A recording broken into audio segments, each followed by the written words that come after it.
the schus of our learning, we should have the Beitza Mikdash, and should be a refuah shleima for all those that need.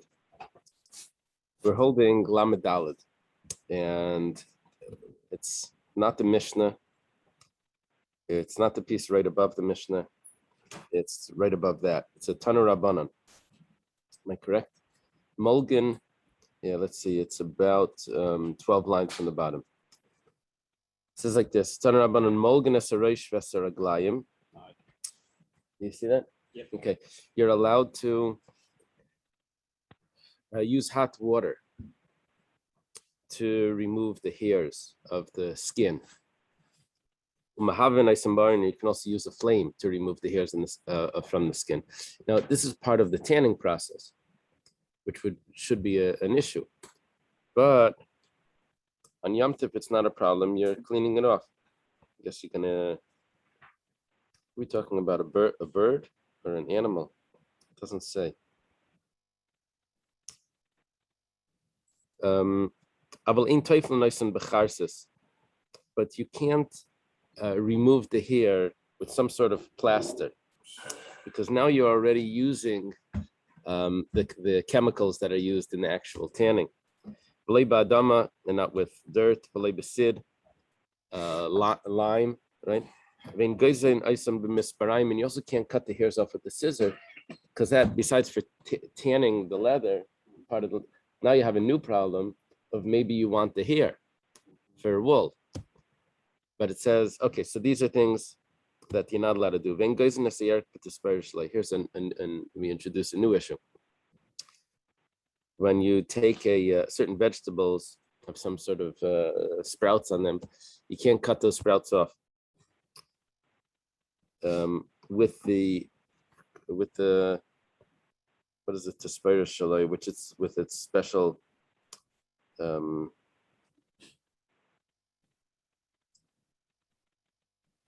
with this special thing that's used to cut it, because it looks like you picked it today.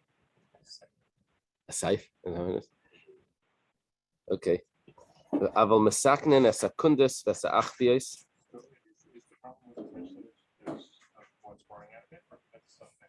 No, because it looks like you cut it, you disconnect it from the ground today, and when you're using this tool to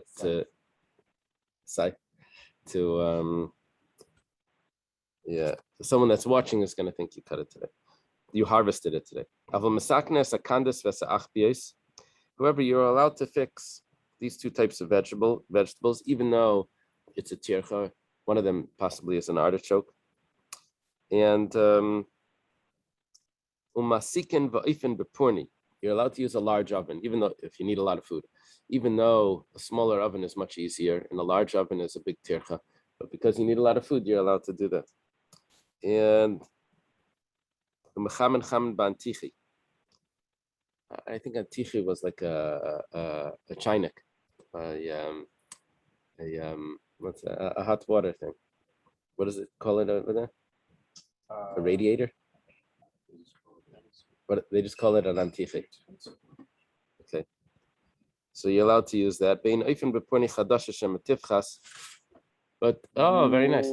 But we said that you can't use something new because it may burst, and then you'll be stuck with that you wasted your energy, and it didn't even it was for naught, because it broke. Okay, Tanu Rabbanan, something new.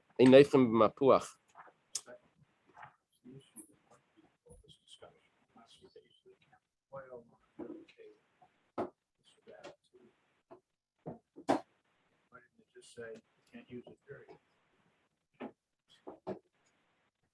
You know what I'm saying? So it could be that there's different kalim. Some of them break the first time they use. And what was the problem with putting on the oil? Masakin, because you're fixing it. So actually we mentioned when we said that it may burst, we said two things. One is that it may burst, and also because you're hardening it.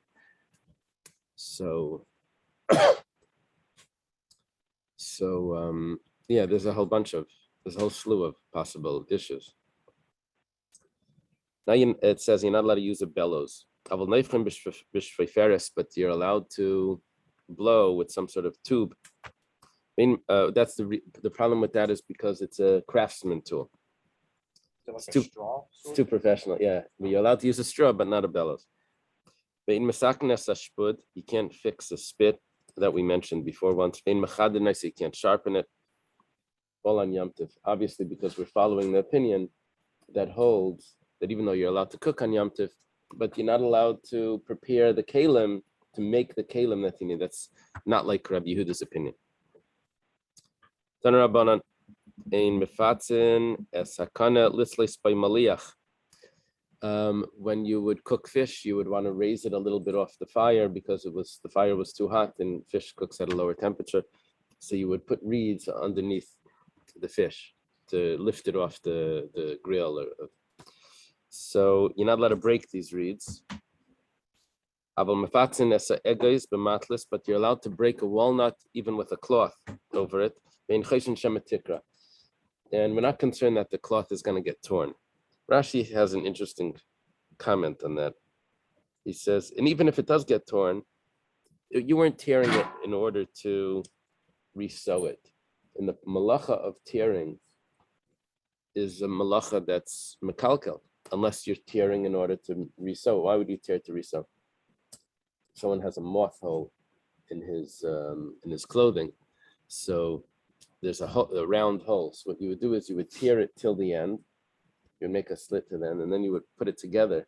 Otherwise, if you try to sew up that hole, it's going to be all scrunched up because you can't sew. So you would tear it, and then you would bring it together, and then you would resew. So you would tear in order to resew. So the tearing was to fix. But Rashi says here, oh, you're tearing a cloth while you're cracking the nuts. You weren't tearing the cloth in order to refix it. So Rabbi Kiveger on the side in the Gilyon Hashas says, I don't know why Rashi has to say that. It's so simple why he's allowed to.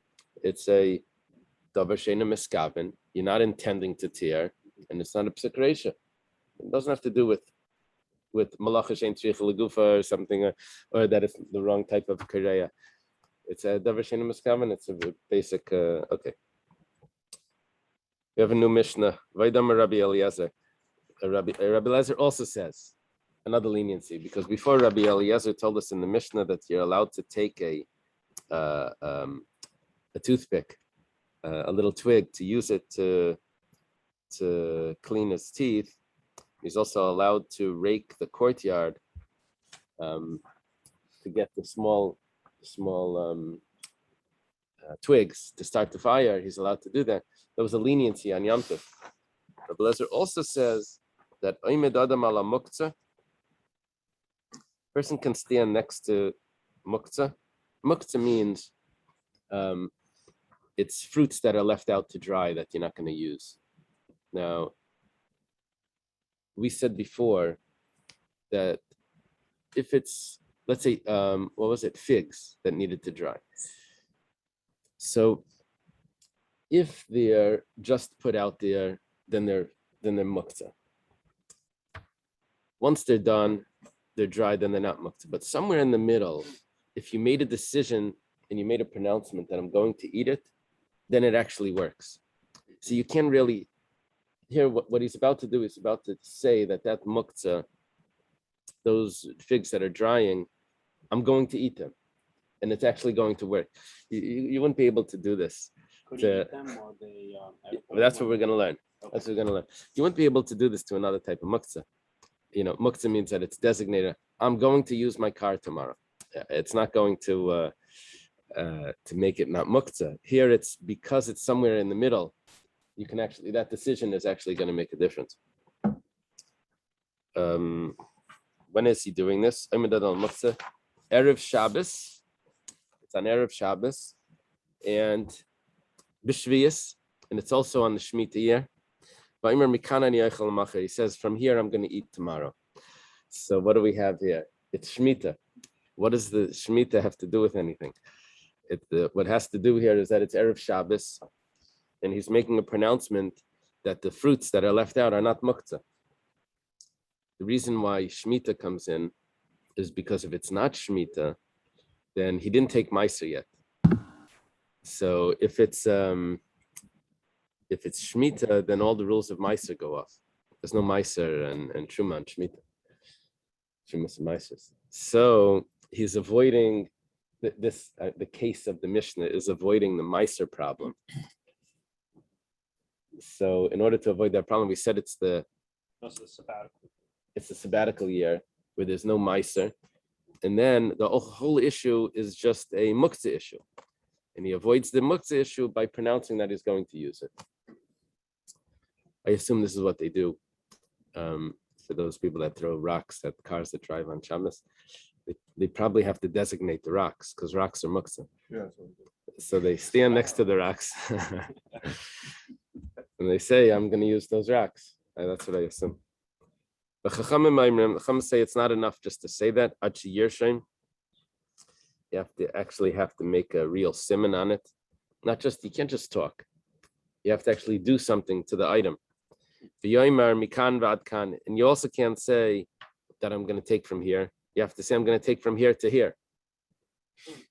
Be very specific about which ones.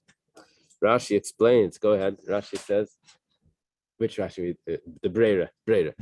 Yeah. So Rashi throws in this huge discussion that because tomorrow, when I'm going to take fruits, according to Rabbi Eliezer, he holds yesh breira. So the fruits, whichever ones I'm going to take, I'm going to say that that's the ones that I had intention for yesterday. And the Chum say we don't say that breira. So therefore, when you take tomorrow on Shabbos, it has to have been already designated yesterday which one it was. I can't say tomorrow that it was. Okay. Yeah. This is a very interesting Gemara because it's going to combine two halachas, Hilchas Shabbos and Hilchas Muktzah, together with Meiser and Shemitah. Yeah. Okay. So I guess we have other options. You see, we're looking to avoid the Meiser issue, so we claim that it's on Shemitah. That's our case. Our case is that it's on Shemitah, so there's no Meiser issue. The Gemara is going to discuss if you had other ways of doing that. A teapot, thank you.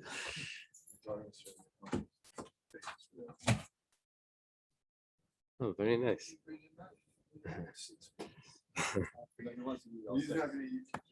There's Danishes here. So,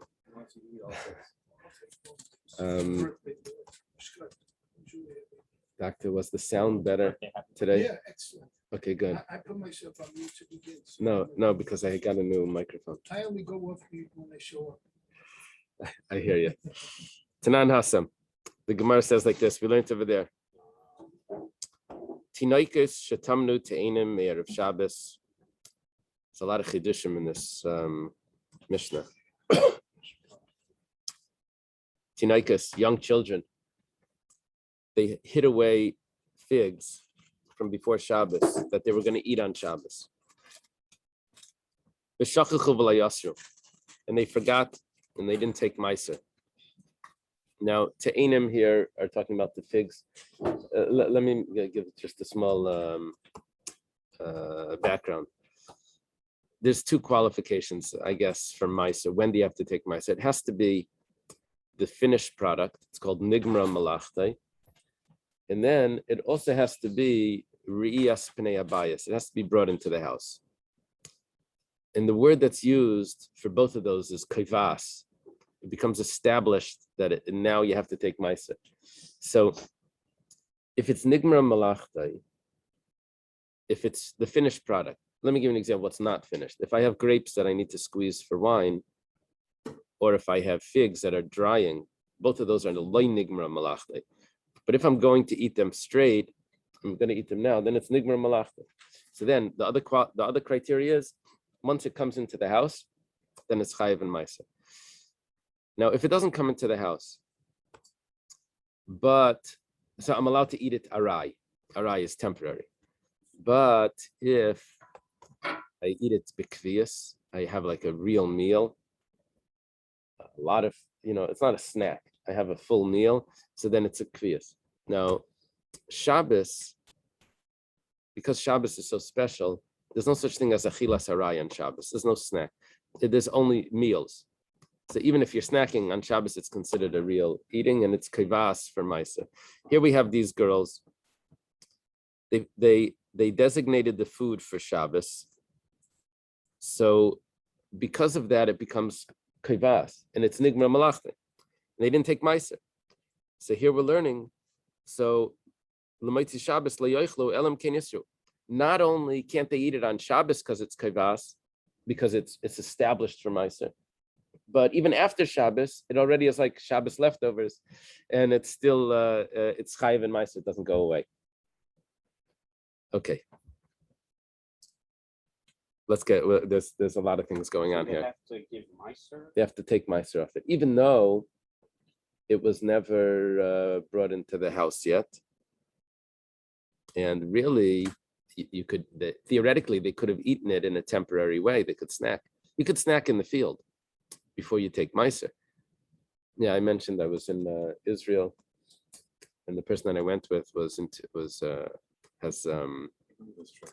has fields in Peru that he does grapes and asparagus. He grows things. Anyway, yeah, he was looking the whole day at different fields and vineyards and different things in Israel. He came home. He came to the hotel. He brought these grapes. So he said, "Taste them." I'm like, I don't know if I can taste them. In the field, you could eat them, but you brought them into the house, and now it's a different story. I don't know if I can eat them. I don't know how to take chumas and meisers. I mean, I never lived in Israel to know, like, what do they take off 1, 2, 3? I mean, what do you do with it? So, okay. So Tanan Nami was, it probably means anyone, because the chi of meisers there. Yeah. Yeah, there's a big chiddush here that children can establish things. You see that in Rashi? Yeah. Okay. Usually the thoughts of children don't matter, but here they did an activity as well, so that does matter because they designated it. So Tanan Nami was also taught amaver te'inim b'chatzeirei. Someone brings figs into his courtyard. Now, courtyard is it's a machlekes, but basically, let's say it doesn't matter if it's the courtyard or the house. So it's now like getting sort of established for Meiser, right? Liktzais. The only thing is, he's bringing them there because he wants to dry them out. So it has one criteria, but it doesn't have the other criteria. He wants to dry them out. That means it's lei nigmara malachta. It's not the finished product. So banav b'nei beisa eichem emarayu peturim. It's not the finished product. You're still allowed to eat, even though it's in the courtyard. Okay, so we have those two halachas over here. Shabbos affects something that's nigmara malachta. Shabbos affects the finished product, even though it wasn't brought into the house. And being brought into the house, but it wasn't the finished product, doesn't make it chayev and meiser. So Rava asks Rav Nachman a question. He's taking 1 point from one of these Mishnayos and 1 point from the other one, and he's going to mix it together. He's going to ask an interesting question. Shabbos mahu shetikba muktzal meiser b'davar shlei nigmar malachtai. I know that Shabbos works for nigmar malachtai. If I'm going to eat the finished product, the figs, even though I'm eating it temporary, but it's Shabbos, it becomes permanent. It becomes like a real meal, and I'm chayv and meiser. But let's say I want to eat something that's not finished on Shabbos. So when it came to the courtyard, something that's not finished, the courtyard doesn't make it chayev and meiser. What about Shabbos? Does Shabbos make it chayev and meiser? Mi amrina, and do we say given the ksiva kresel Shabbos einig kava? Do we say because on Shabbos it's supposed to have enjoyment, so it's considered a real permanent meal, and therefore it's chayiv and meiser, v'afilu b'davar shlei nigmar malachta, even if it's an unfinished product. Or maybe no. Shabbos only affects something that's the finished product. Even though it didn't come into the house, Shabbos makes it like it came into the house. But something that's not the finished product, Shabbos doesn't make it finished. Or maybe no. Maybe Shabbos considers it like it's the finished product because you're eating it now. So that was Rabba's question to Rav Nachman. In Amar Lei, Rav Nachman responds, Shabbos kevas. Bein b'davar shenigbar malachte, bein b'davar shlei nigbar malachte. It doesn't matter if you're eating it on Shabbos. You're eating it on Shabbos, it's good. And even if it's an unfinished product, it's as if it's the finished product. Shabbos establishes it for Meiser. Amar Lei. So Rav is not finished. It says Ve'ima Shabbos dum yed chatzer. But why isn't Shabbos just like the chatzer or the house? Again, there's two criteria that make it chayiv and meiser. It's completed, finished product, and you bring it into the house. If it's not completed, but you brought it into the house, we had a clear Mishnah that it's not considered the chayiv and meiser. It's not the finished product. So why isn't Shabbos just like the house?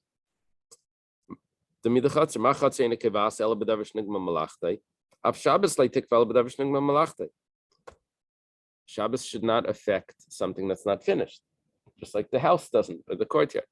Amar Lei, so Rav Nachman responds, Limud arachu biyadenu. It's a long topic. Shabbos kevas, bein b'davar. I think it means that it's like been discussed, I guess.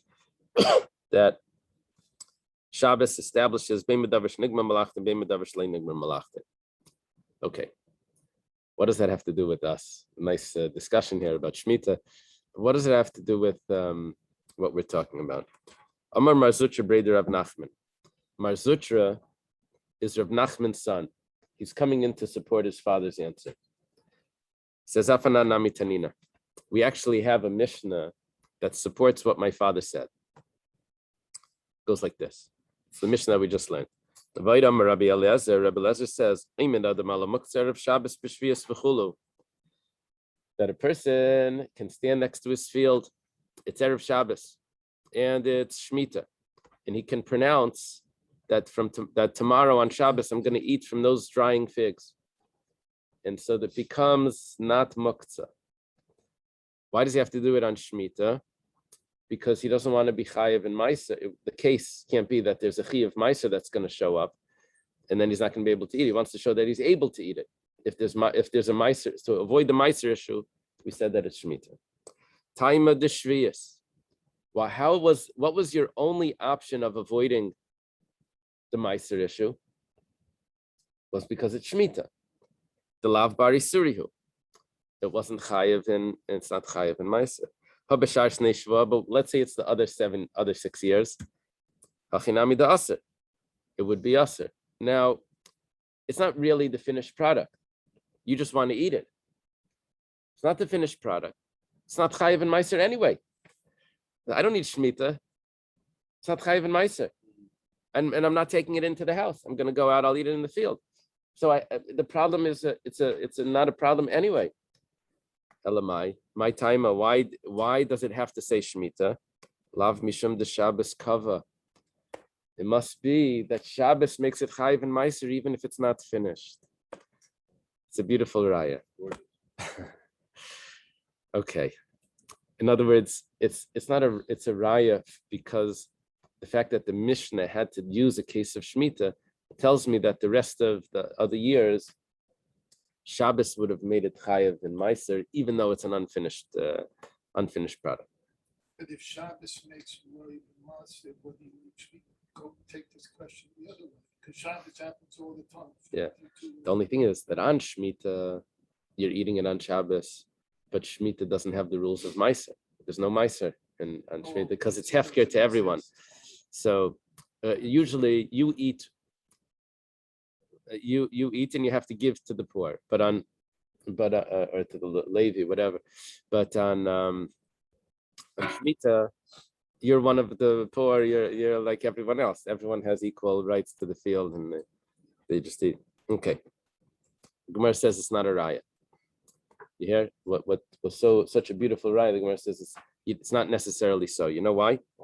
Shani hasam kivan de amar mikana niyochal lamachar kavalei elevei.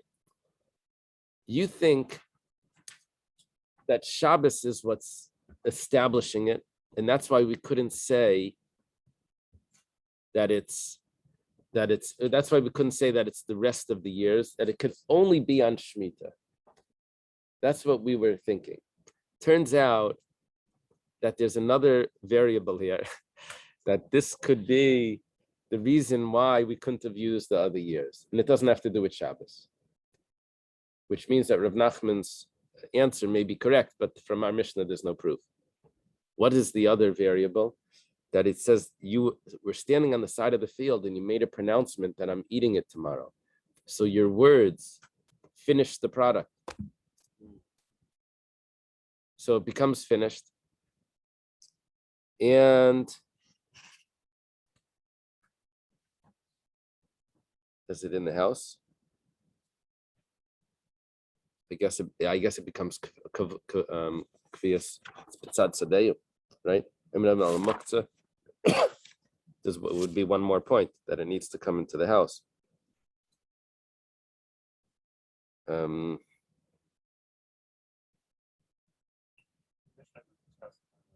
Right. Okay, so his pronouncement is going to finish it, and it's going to be as if it came into the house. That's what the pronouncement is. It's going to be kavua. So I'm eating it. It's not just like snacking, like walking by and pulling a grape off. Gemara says, Ihachi. If you think that's the variable, that's the one that's the effective one, that's actually causing this to be chayiv in Meiser, and I needed Shemitah to avoid that. So my area Shabbos, Afila B'chol Nami. So then this whole Mishnah didn't have to be taught about standing on the side of the field on Shabbos. This should have been a Mishnah and Seder Zeraim. And as Rashi put it here, he says, you want to talk about muktzah on Yom Tov, so then talk about birds that you have to designate, which we did. You want to talk about establishing for Meiser, so put it in, say this has, if it's a Shabbos issue, so fine, but it has nothing to do with Shabbos. It's just an establishing because of your words. So it's a Meiser halacha, and it's not connected to Shabbos. So then just put it in, say this Ram, put it in a different Masechta. The Gemara says, no, it's very relevant. There is a connection between our Masechta and your words. Why? Hakamash malan, the tevel muchano etzel Shabbos, shem avar v'siknai mesukan. It's an interesting issue here.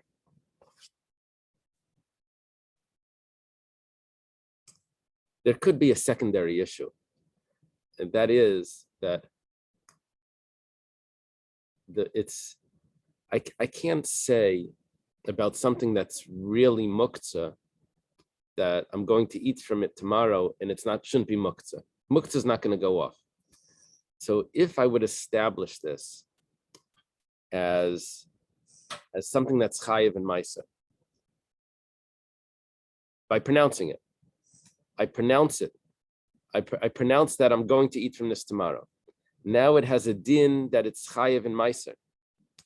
And now my question is, but what about muktzah?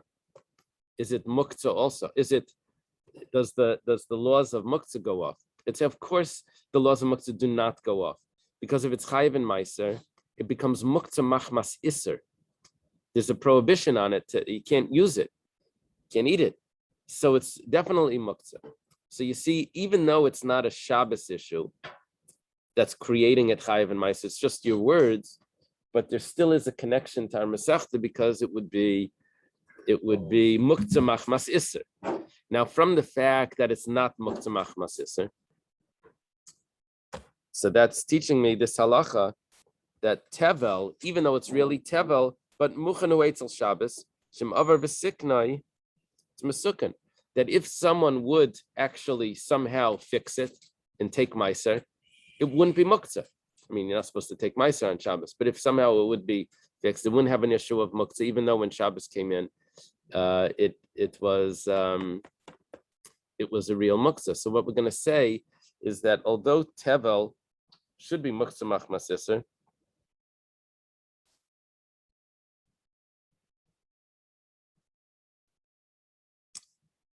but because the fact that I'm not allowed to take Meiser on Shabbos is not a biblical law, so it doesn't really become Muktzah Machmas Isser. It's a rabbinic law that I'm not allowed to take Meiser on Shabbos, so that doesn't make it Muktzah Machmas Isser, and it wouldn't be really Muktzah, and it would be permissible. But once again, what's our point? Is that the reason over here why it's Chayiv and Meiser is because of his words, not Shabbos. Why? So then why? What is it? Then it would apply on a weekday also? No, we're talking about Muktzah, and that's why we're mentioning it for Shabbos. Now the Gemara introduces another issue. V'halai Meiser Chayzer.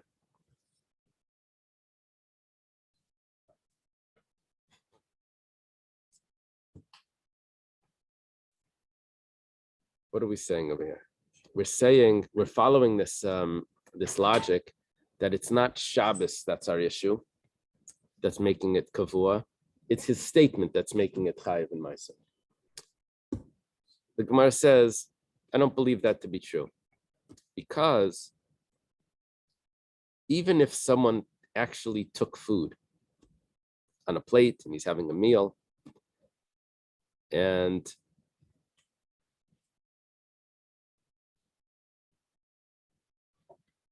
it looks like it's kavua. Turns out that if there's things that are left over, you can actually put them back into the pile, and those things are not chayiv and meiser. Meiser, what's left over is chayiv. Now, if that's the case, when you actually take it, it doesn't become 100% chayiv and meiser.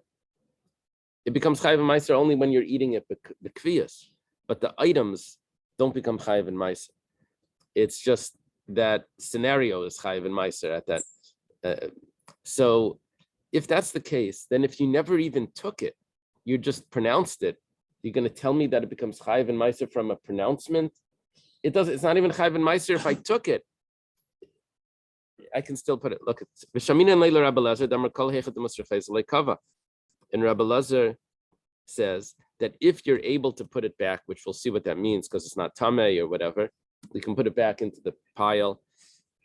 So then those things are not chayiv and meiser, the Tanan, as it was taught in the Mishnah.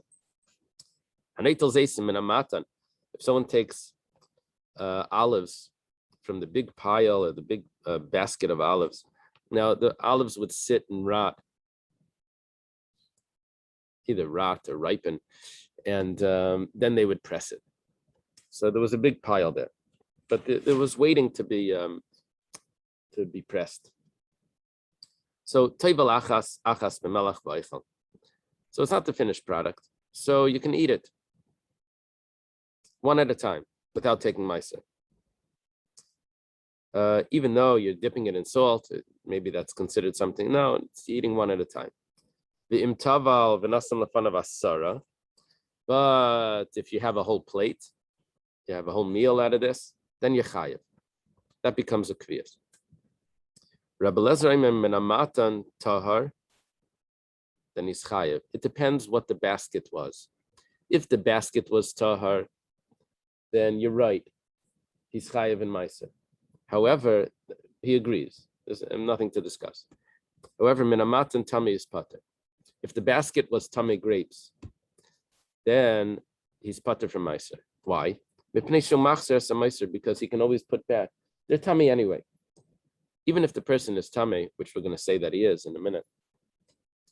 So because he can return his leftovers back into the original pile, so he says that it's not chayiv in meiser.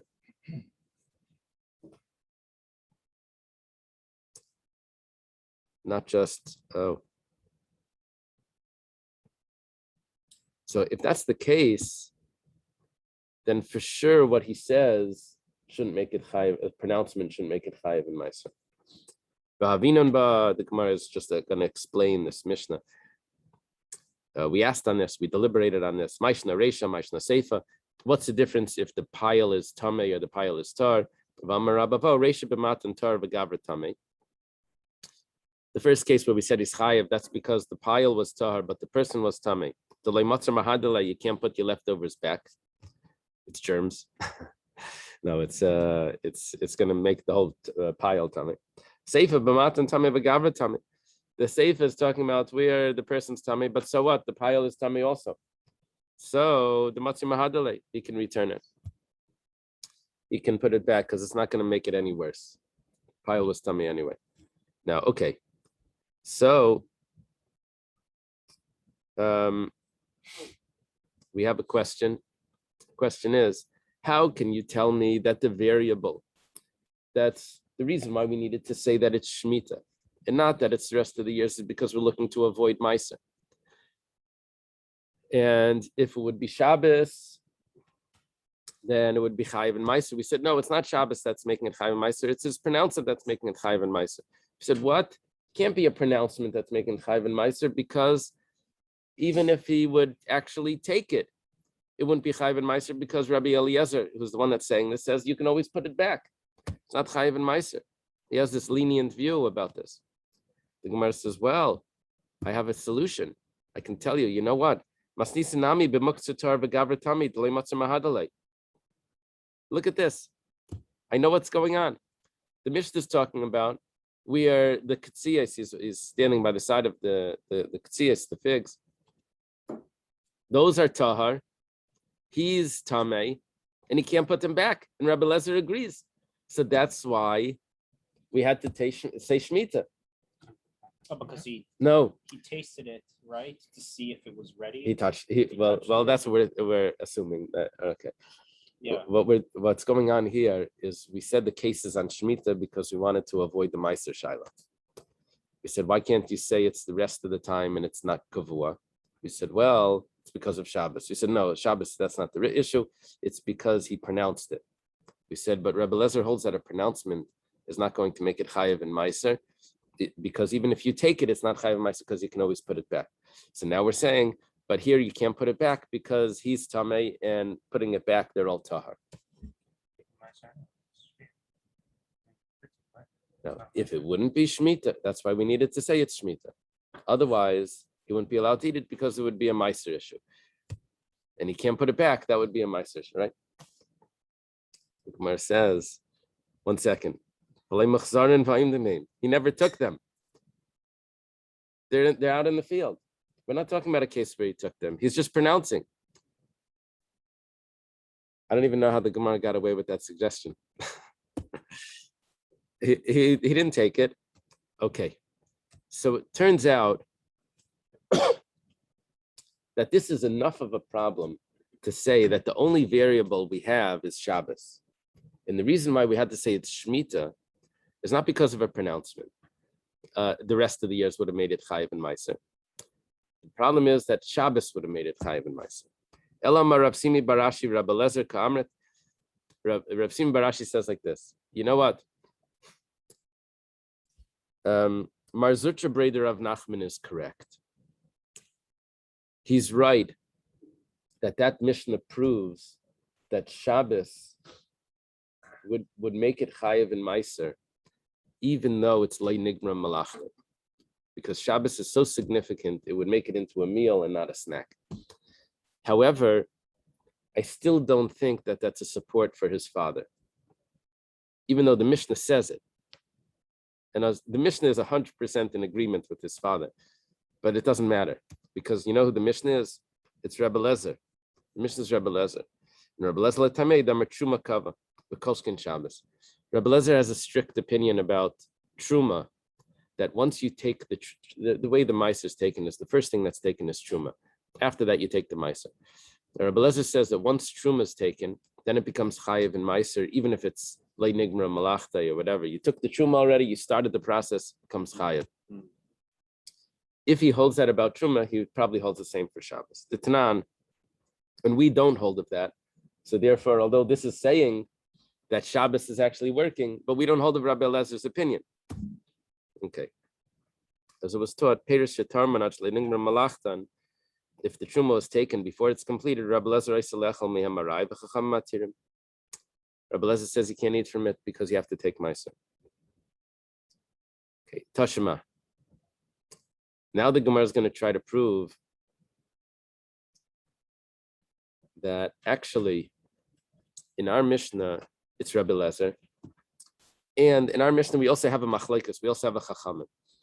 but it's going to try to prove that from the fact that the Chachamim only argue with Rabbi Lezer about what they state, then they probably agree to the Shemitah issue, and they'll probably agree that the Shabbos is Kaveya, and it could be a support for Rav Nachman. It's like this. Tashmami Seifa. Look at what the Chachamim say in the Seifa. Chachamim Imrad Sheyirshim. Yomer Mikan V'Yad Kan. Chachamim say that if you want to take away the rules of Muktzah, you have to actually designate exactly what you're going to eat tomorrow, because these things are not totally finished. You have to say what you're gonna eat. Taima Derev Shabbos B'Shviyas Telav Bari Surihu. Why is this working? Because it's Erev Shabbos and it's Shemitah. Habishar Shnei Shavua Debnei Yisur Asurim. But if it would be the rest of the years, then it would be prohibited. My time Alav Mishum the Shabbos Kava. You see, the Chachamim aren't arguing about the Shemitah choice of scenarios. The Chachamim are only arguing that you have to actually designate more specifically what you're going to take. But they're agreeing to the Shemitah issue. Why? Because if it would be the rest of the years, then Shabbos would kick in and make it Chayiv and Meiser. So you're saying the Mishnah should have a different scenario?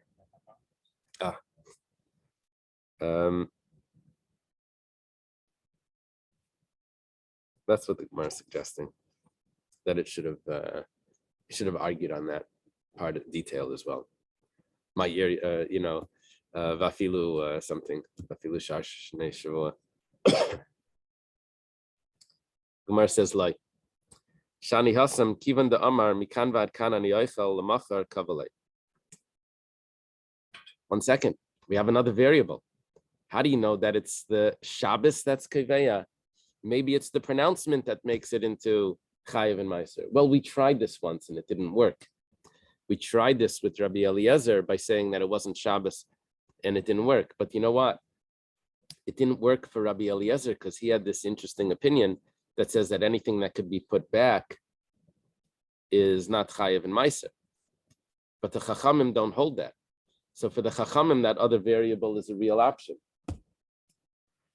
So Ihachi, my area, we go through this slowly. It says, Ihachi, my area, Shabbos Afila B'chol Nami. So then why does it have to be on Shabbos, according to this? It's just a pronouncement. Well, Hakamash Mlan, the Tevel Muchel, it's a Shabbos, Shemav V'tikna Mesukin. That's what's coming to tell me the way we answered before with Rabbi Eliezer. With Rabbi Eliezer, we had another problem. But the problem of why is it on Shabbos and why is it in Masechtas Beya, you could have put it in Seder Zroim, in whatever, in Maisrus, in Masechtas Maisrus. The reason is because it's coming to teach me a law in Hilchas Muktzah, that even though it's Muktzah Machmas Isser, but it's not really Muktzah Machmas Isser, because if someone takes the Meiser on Shabbos, it's actually going to work. It was just the law that you're not supposed to do that. So there is a Kamash Malan here, that even though it's not Shabbos that's making it into Kavua, it's the pronouncement that's making it Kavua, but nevertheless, it's relevant to us to know that it's not the Muktzah issue. It's not Muktzah Machmas Isser. Now the Gemara has, for a mini, contradiction. You're telling me that according to this, Shabbos would be Kaveya according to Rabbi Eliezer. We just don't hold of Rabbi Eliezer. But Shabbos would be Kaveya. Shabbos would say that Yechayiv and Meiser. It says, someone's eating a cluster of grapes. Now, grapes are normally made into wine, so it's an unfinished product. But he went from the garden, he came into the courtyard. Rabbi Lezer miyigmar. Rabbi Lezer says you can continue eating. Rabbi Yeshua yigmar. Rabbi Yeshua says you have to stop. You came into the area that made it chayiv and meiser. What about choshcha b'leili Shabbos? You're eating it on Friday as a snack, and while you're eating it, I don't know what's going on with Kiddush, but while you're eating it, it becomes Shabbos. Rabbi Lezer miyigmar.